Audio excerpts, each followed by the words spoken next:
Professor Friedman is professor of political economy at Harvard University, and he was formerly chairman of the Department of Economics here. And during his long and very productive career, he has authored dozens of articles, written and edited dozens of books, including such a masterpiece as The Moral Consequences of Economic Growth. Professor Friedman, it's great that you are here.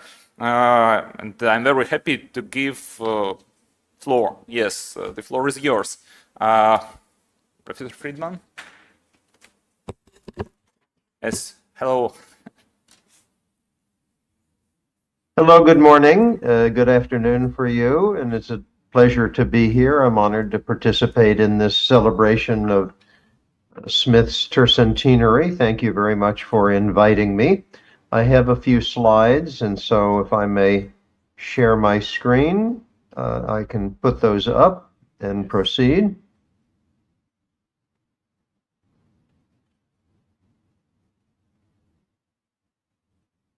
Okay. Are you seeing some slides, I hope? Good, thank you. So the issue that I want to take up at Professor Maltsev's invitation is to think about intellectual origins and influences guiding Smith's thinking. I want to do that in three parts. First, I'd like to make sure that I'm clear about what I take to be the central contribution made by Smith. And then second, in the heart of my remarks, I will address what I think are four main influences on Adam Smith's thinking. And then finally, I'd like to say something about his lasting legacy, not only for our profession, but for the world at large. So first, in terms of Smith's contribution, it's useful to contrast economic thinking before and after Smith. And here I'm putting the word economic in quotation marks because there was no such word as economic at the time in our sense. Smith never thought of himself as an economist. He was a moral philosopher, as Professor Betke made very clear in his remarks, correctly so.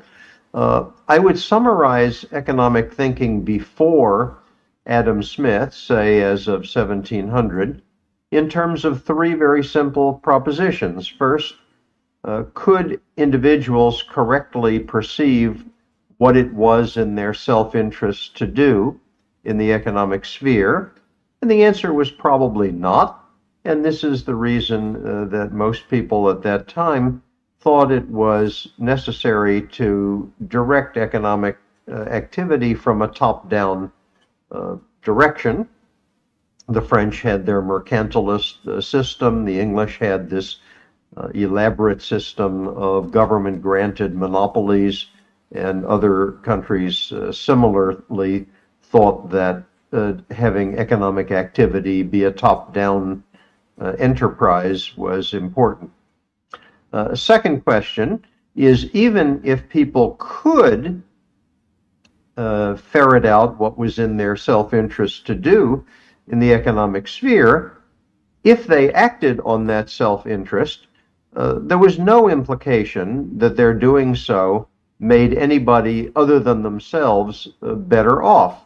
So there was no sense of globally optimal outcomes following from private self-interested behavior. And third, for precisely that reason, the standard view was that action in the economic sphere motivated by individual self-interest was morally opprobrious. The standard adjective used was vicious. Standard noun was that this was a vice. If we come forward to 1790, and I pick 1790 simply because this is the year in which Adam Smith died, the three core presumptions are radically different. First, can individuals correctly perceive their self-interest in the economic sphere? Smith argued that mostly they could when they acted as producers. As I hope people are aware, Smith's writing, both in the Theory of Moral Sentiments and in The Wealth of Nations, is full of all sorts of scathing derision of the foolishness of individuals acting as consumers. But like a clever mathematician who doesn't want to assume anything more than he really needs to prove his theorem, Smith is aware that he doesn't need them to know what's in their self-interest in the consumer space. What is necessary is that they know what is in their self-interest when they act as producers, and for this purpose he assumes that mostly they do. Second, and I believe most importantly, Smith has the basic proposition that when individuals act on their own self-interest, they can, and under the right conditions will, and in a moment we'll come to what the right conditions are, make other people better off as well as themselves. This is, of course, the heart of what economists call the first fundamental welfare theorem, and it's a radical departure from what went before, and I think it's been the centerpiece of our analytical apparatus for the time ever since. And then third, again, for this reason, by the time we get to The Wealth of Nations, actions motivated by individual self-interest in the economic sphere are no longer considered to be morally opprobrious. Now, to be clear, Smith did have intellectual predecessors, and I've listed here a few from the French and a few that were active in England before Smith's time. France is important because, as I hope people are aware, Smith lived in France for approximately 2.5 years, and it was while he was living in France that he began the project of writing The Wealth of Nations. And so I think the key question that we need to address right up front is whether these people, rather than Smith, deserve the credit for the creation of modern economics. Should we, for example, think of Bernard Mandeville as the father of modern economics, or perhaps Pierre Nicole? My answer is a very firm no. I believe we should not. And the reason is that even though people like Mandeville and Nicole and some of the others whom I had on the previous slide did intuit something like the first fundamental welfare theorem, they had no explanation whatsoever for how this result came about. Mandeville, for example, in his Fable of the Bees, perfectly well understood that it was, in his word, the vicious behavior of all of these bees that made the hive prosperous. And once they became virtuous, the hive collapsed.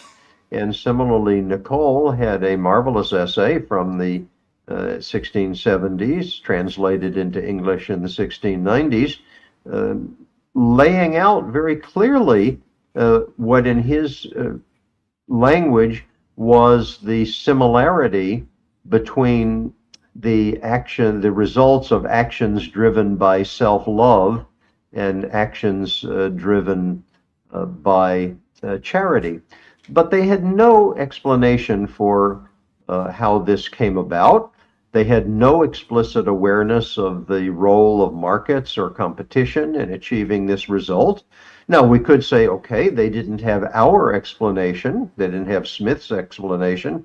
Maybe they had some other explanation, but in fact they didn't. They had no other economic mechanism either. And hence, for a generation of intellectuals who are all trained to think in terms of Newtonian ideas of system and mechanism, I'll come back to that presently, this just wasn't going to fly. In effect, it was like being able to state a theorem but not even outline a proof.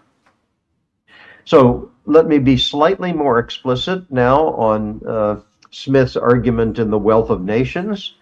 Step one is that the desire for material gain is inborn and therefore morally legitimate. Smith has this marvelous passage in The Wealth of Nations in which he says that the desire to improve our condition, as he puts it, comes with us from the womb and stays with us until the grave. And in between, there's scarcely a moment when it isn't acting on us. So this is no more morally opprobrious than the fact that we have to eat, we have to breathe. Now, one could, of course, in turn interpret the desire to improve our condition in many ways, but Smith goes on immediately to make clear that for the great majority of people, the way to do that is through their economic conditions. Second, how does the mechanism work? Smith is clear. This is the great contribution, I think, of The Wealth of Nations. At the center of the process is the role of competitively determined prices and wages. It's the competitive process that's his great piece of understanding, his insight. And third, he's sharp that these competitively determined prices and wages are the outcomes of bargains motivated by no more than self-interest on either side. As a result, competitive markets are an example of the standard Enlightenment idea of unintended and unforeseen consequences. The workers are simply seeking to get the maximum wage that they can get out of the bargain. The employers, the merchants, the producers are simply trying to get the labor for as little as they can. Nobody is either intending or foreseeing any public purpose. And then most important, this does lead to the first fundamental welfare theorem. It's the globally beneficial outcome of the private pursuit of individual self-interest when done under the right conditions. And so we now know that the right conditions is competition in markets. And this turns out to be beneficial for other individuals. That's the first fundamental welfare theorem. In The Wealth of Nations, Smith also has an argument about how this is beneficial for society. He didn't have the word externality, but it understood clearly what externality is about. And all this is what we understand today as the invisible hand idea. Now, importantly, this led to Smith's opposition in general to potential impediments to the competitive market mechanism. But, and here the but is very important, what impressed Smith consistently was the astonishing robustness of this result. Smith did not view the competitive market process as some kind of hothouse, delicate flower that needed to be protected against any conceivable encroachment. He thought it was a very robust process, and for this reason, Smith was very prepared to accept all sorts of restrictions when he thought they were needed for a public purpose. And I've listed on this slide just a few of the impediments, interference with the market process that Smith advocated in The Wealth of Nations. Things like progressive income taxes, luxury taxes. He wanted to have special taxes on luxury vehicles. He was in favor of restrictions on what and how people could build in cities. Whiskey, he was in favor of public education. He was in favor of more regulation, tighter regulation on banking than anything we have known in our lifetime, certainly in the Western world. I don't know what you've had in Russia. He was in favor of monopoly powers for central banks. And so many Americans in particular have the illusion that by opposing any conceivable interference with the market, they are echoing Smith. They are not. Smith was impressed not by the delicacy, but by the robustness of this mechanism. Now, let me turn to the central part of my remarks, and that's the question of what enabled Smith and in a limited way his predecessors too, but I really want to focus on Smith. What enabled Smith to reach this very important insight that created our discipline as a modern intellectual endeavor? I want to point briefly to 4 different influences that I think were of central importance in guiding Smith's thinking. The first of those was that Smith was a very observant man, and he lived in what was becoming an increasingly commercial society. During at various points in his life, Smith lived in 4 commercial centers. Starting in the top left, it's Edinburgh, where he came from and where he returned after his stay in France. In the upper right is Glasgow, where he was a student and where he was a professor.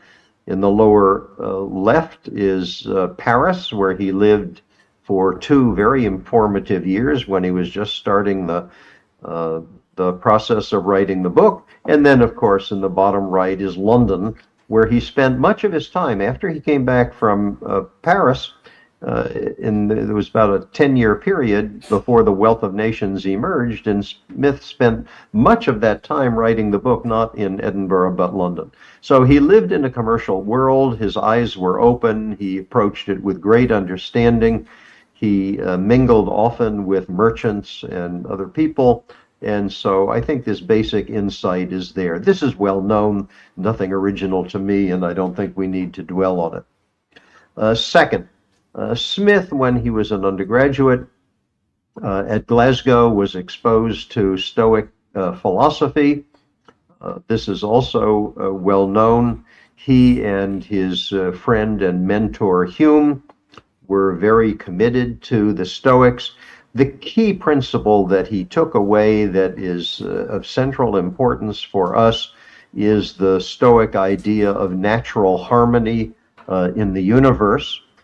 Smith's favorites among the Stoic philosophers were Epictetus on the left, Marcus Aurelius on the right. I think Stoic philosophy shows up in Smith's work in 2 different ways in the 2 different books. In the Theory of Moral Sentiments, the role of Stoic thinking appears first primarily at the individual level, in which, following Hume, it's all about the importance of introspection, tranquility, sociability, all of the issues that Professor Betke just articulated, in my view, exactly correctly. The Wealth of Nations, however, Smith now turns to the societal level, and now this natural harmony principle comes into play, and the whole concept of what we today call the first fundamental welfare theorem is indeed it's a very Stoic idea, the idea that if you do something that's in your interest, that somehow, through some mechanism, which we know to be competition in markets, your self-interested behavior makes me better off. Well, this is a kind of harmony that the Stoics didn't articulate, but that they perfectly well would have understood. Third, I want to come back to the idea that Smith lived in a generation of intellectuals, all of whom were thoroughly steeped in Newtonian ideas of system and mechanism. Newton's great book, the Principia Mathematica, had appeared in 1687. By the time Smith was an undergraduate in the 1730s, the book was used as part of the standard curriculum in all of the Scottish universities, also Cambridge in England. Interestingly, not at Oxford, and that's perhaps part of the reason why Oxford for so many years lagged behind in scientific endeavor. But these people were all trained in Newtonian ideas. They were all committed to notions of mechanism and system. Smith's mentor, Hume, had laid out the program back in the 1730s in his treatise. Here's a quotation from Smith in the treatise. He says that the idea is to develop a science of man. He says a complete system of the sciences for human nature, built on a new foundation. And what Hume is calling for in the treatise, and what I think he put Smith up to, and what Smith was trying to do, was to create a science of man comparable to what Newton had achieved for the physical sciences. And what is that all about? It's about conclusions that are drawn from first principles that are clearly either grounded in logic or based on observation. It's about causal mechanisms. Here again, the central role of the price mechanism. It's about situating those mechanisms within systemic laws of the harmonious universe. And this again gives rise to the importance of the first fundamental welfare theorem. And let me illustrate this notion. But here's a statement from, very familiar statement from The Wealth of Nations, about how the price system works. I'm not going to bother reading it, but let me give you just a moment to have a look at it on your own. And think about the language that Smith is using. And think about how Newtonian the language is, even in this very crucial part of The Wealth of Nations where he's articulating how the price mechanism works. Look at some of the phrases he's using. The prices are gravitating. The central, the market price. In our language today, the market price is gravitating toward the equilibrium market clearing price. Sometimes because of shocks, what he calls accidents, the market price is above the market clearing price, and it's suspended there, but then there's a force that drives it down, and so prices settle, and they're constantly tending toward the market clearing price. You know, if you read this language, Smith could be talking about planets orbiting around the sun, and he's, some astronomical accident knocks the planet out of the orbit. Well, there's something that we know if we understand from Kepler and then Newton, why this comes right back. But he's not talking about planets. He's talking about market clearing prices, for goodness sake. But the whole point is it's very, very Newtonian. The last issue I want to put on the table is the one that I explored at great length in my recent book called Religion and the Rise of Capitalism. And that is that I believe Smith's thinking was powerfully influenced by the revolution that was going on in just the same time in the English-speaking world in the religious thinking of the English-speaking Protestant world. And let me be very explicit about what aspect of that revolution in religious thinking I think mattered. It was the turn away from predestinarian Calvinism. Now, of course, there were many, many aspects, many dimensions of this religious movement, but I want to pick out three that matter for our purpose, one bearing on human nature, one bearing on human destiny, and one bearing on human purpose. So to take them in order, for purposes of human nature, Calvin taught that humans were totally depraved. Why? Because of the inheritance from the sin of Adam and Eve, as described in the second chapter of the Hebrew Bible. And in Calvin's terms, individuals, including all of us, are utterly indisposed to do any good. We can't even know what's good to do. And by contrast, the Calvinists thought that there is an inherent goodness in all individuals. Locke, for example, had this marvelous metaphor that we are all born with the candle of the Lord. What he meant by that is reason, and if we would only use the candle of the Lord, we could understand what we're supposed to do. That's a famous Locke metaphor. Second, in terms of human destiny, Calvin, this is the heart of predestination. Calvin thought that the central question for believers of who was to be saved and who was to be condemned was determined not only before each person was born, but according to Calvin, before the world was even created.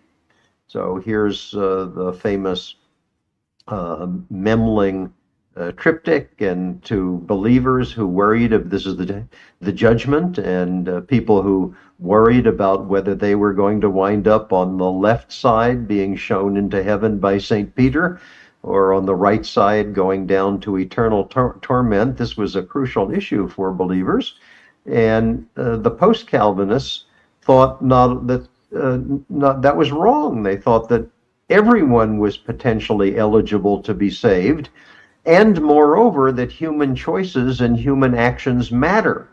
So the way John Tillotson put it, for example, Tillotson was the first Archbishop of Canterbury, appointed after the Glorious Revolution in 1688. The way Tillotson put it is that it's up to each individual to cooperate, is the way he put it, to cooperate with the divine in achieving his salvation. And then third, in terms of the human purpose, Calvin taught that the only reason humans are here is for the glorification of God. And by contrast, the post-Calvin, there's this great Calvin phrase in which the entire universe is, as he put it, a theater, his word, a theater of God's glory. And by contrast, the post-Calvinists thought that human happiness was certainly and perhaps the divinely intended purpose for our species. So if you put all these together, you have religious beliefs that are no longer anchored in concepts of depravity and predestination. You have a much more expansive and more optimistic view of human nature, and especially of the possibilities for human choice and human agency. And I think this was an important part of what was driving Smith and his contemporaries to realize that people acting on their own human nature, acting in their self-interest, could wind up taking actions that made other people better off as well. And importantly, this debate was at its height in Scotland, right at the time when Smith and Hume were young and coming into adulthood. This revolution I've described in this religious views of the English-speaking Protestant world was a kind of rolling phenomenon. It was at its height in England in the latter half of the 17th century.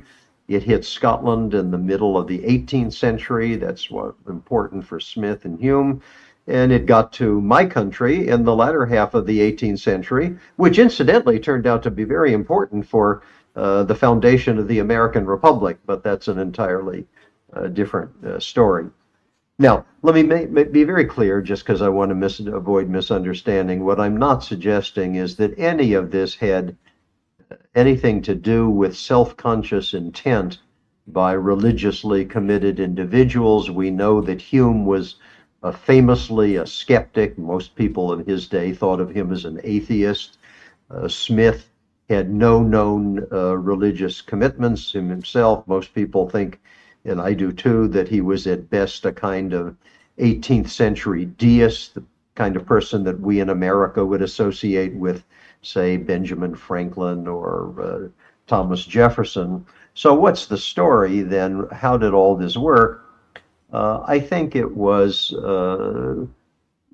they were influenced for three reasons. One is that they lived in the religious thinking mattered to them because they lived in a world in which the religion was more central and more pervasive and more multidimensionally important than anything we know today.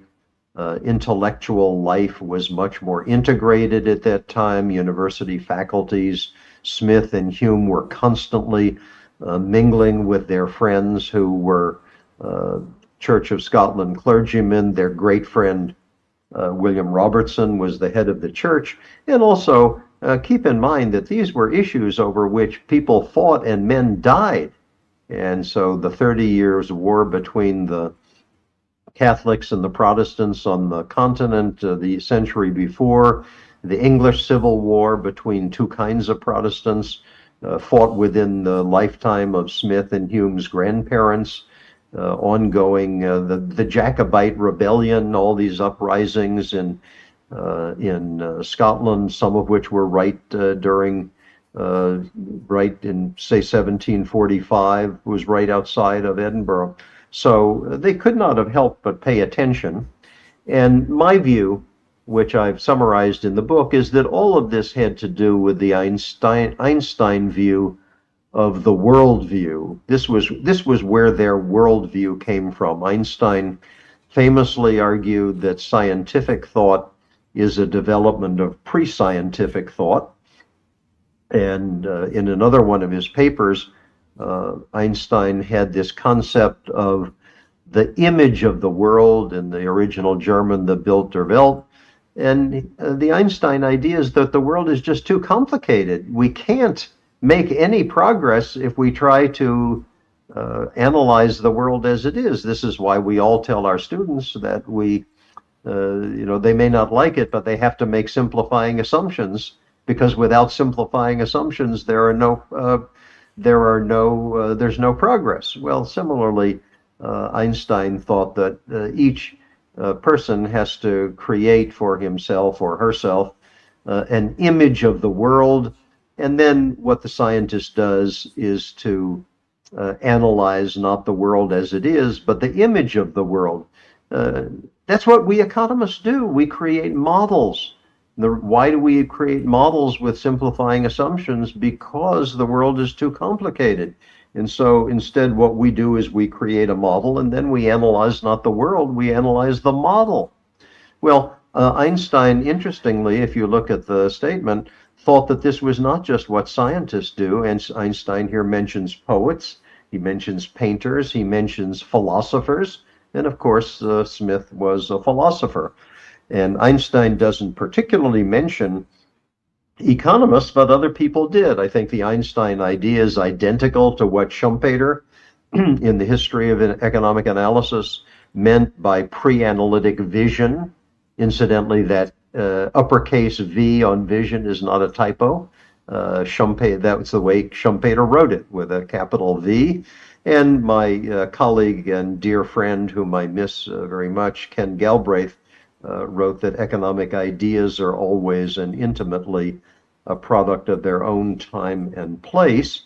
Well, in all of these ways, both religious and otherwise, I think what Smith and Hume and their other contemporaries were doing was secularizing the dominant religious and other thinking, the Newtonian thinking of their time and their place.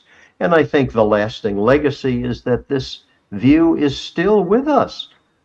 Today, economics is still all about human choices. What do we teach in economics? The first semester of the subject is still all about the human choices made by individual households or firms. And then we go on to talk about their system-wide consequences. That's exactly what Smith was doing. And what is the centerpiece of our analytical apparatus for understanding how this works? It is exactly the competitive price mechanism that Smith outlined for us. I think the first fundamental welfare theorem still is the heart of our understanding of how a market economy works. And in a very deep sense, I think the kind of more expansive and optimistic view of human agency, of human nature, that Smith and Hume gave us are still ours as well. So that's what I had to say. I hope I've left a few moments for questions. And Yes. again, let me repeat my appreciation. I think it's wonderful that you're having a conference to mark the 300th anniversary of Adam Smith. I congratulate you for having the conference, and I'm honored to be a part of it. Thank you. Thank you so much, Professor Friedman. Probably I have even not a question, but some sort of very, very cautious suggestion. If Adam Smith was strongly influenced by religious ideas, and Smith is still strongly influencing modern economics, could we say that Western economic thought will continue its dominance in global academic world because it's probably difficult for economists from other cultural backgrounds to perceive the entire meaning of the key economic assumptions, probably. Well, my sense is that economics is a very event-driven subject. And so the question I think you're really asking is whether the Western world will continue to be dominant Maybe in the not world world. economy. Yes. If the Western world continues to be dominant in the way it has been for the last 500 years, then the Western economic thinking, I believe, will continue to be dominant in what our profession does. And by contrast, if we have some shift, so there are people who would argue that the day of the West is passing and that leadership in the world economy is going to pass, let's say, to the Chinese. If that were to turn out to be true, then my guess is that the economics of 100 years from now would be powerfully shaped by whatever different form of economic organization the Chinese evolve between now and then. So I think the answer to your question is not just an intellectual one, it's a one about the future of economic events. Events. Thank you. Thank you very much, Professor Friedman. Thank you for your detailed answers. Yes, extremely interesting presentation. Yes, so we have one more question. Yes. Probably I will give you a microphone. Probably you could come closer. Yes.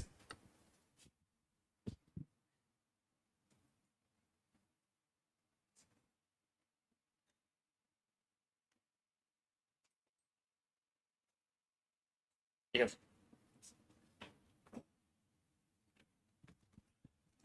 Thank you very much, Professor Friedman, for the interesting presentation. My question is, in some sense, philosophical. It's about the lack of the moral approach in the modern economics. Is there any necessity to return to the moral economics in present days, like it was in Adam Smith's times or before, during the times of the School of Salamanca? Thank you.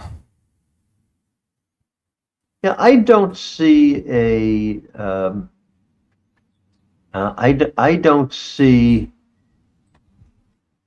much prospect for the introduction of self-conscious moral content in economics. I wrote a book called The Moral Consequences of Economic Growth, but what I had in mind is more the Enlightenment idea that actions that people take for reasons that are not explicitly or self-consciously moral turn out to have moral consequences.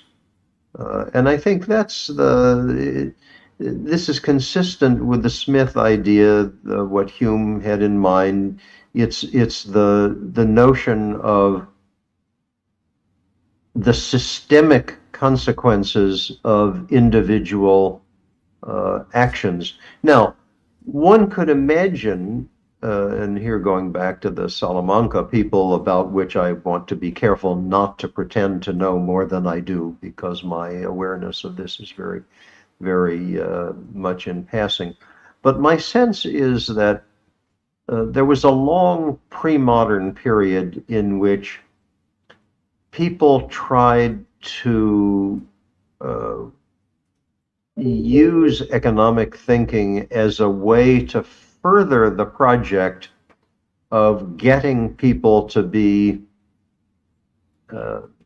let's call it, better human beings, more morally driven individuals. And my sense is that went out with the Enlightenment. The famous phrase that I believe is due to Rousseau, but echoed by many others, is that the project is to study men as they are and the laws as they should be. That human nature is what it is.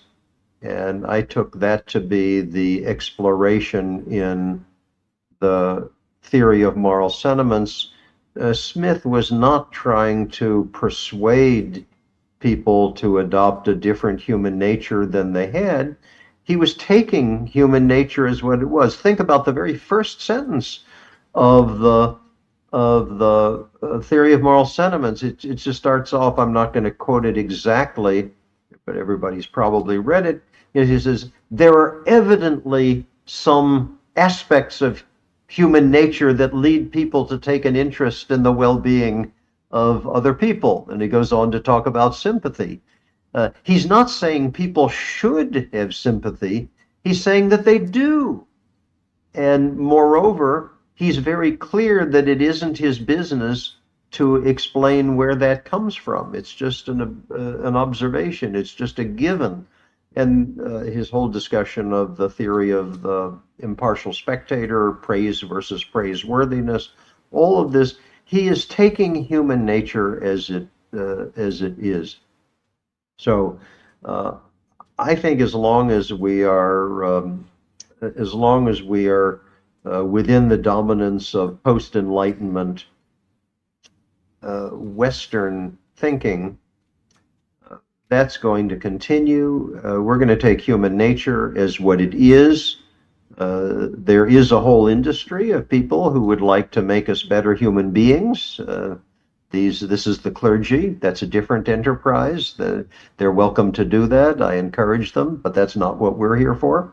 And our activity is to analyze human nature as it is, and then to think through this in the economic sphere, because that's what we do, to think through the systemic consequences. And I think that's exactly what Smith was doing. Thank you very much. Thank you, Professor Friedman. Yes, thank you for your answers. Thank you for your participation. Yes, it's really a great honor and privilege for us. Thank you very much. Yes. Thank you. Professor Böttke, yes, you're also here. Once again, many thanks for your participation. I think really enjoyed these wonderful presentations. Yes, they were truly insightful. And I think Adam Smith is happy, yes, that we're listening to such prominent scholars now. Thank you, dear colleagues. Yes, and I think now it's high time to start another session. Yes, and